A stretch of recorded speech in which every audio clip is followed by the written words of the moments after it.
नमस्कार. तर आज म्हण घेऊया, करीन ती पूर्व. अर्थ अगदी सोपा आहे. मी वागीन तेच बरोबर असणे किंवा मी करीन ते योग्य आहे असे वागणे.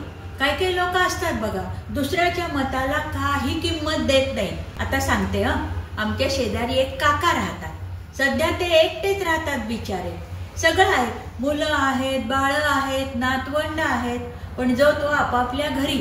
यांच्यापाशी कोणी राहत नाही, कारण ह्यांचा स्वभाव कसा आहे, करीन ती पूर्व. किंवा आमच्या शेजारी एक काकू राहतात बरं का.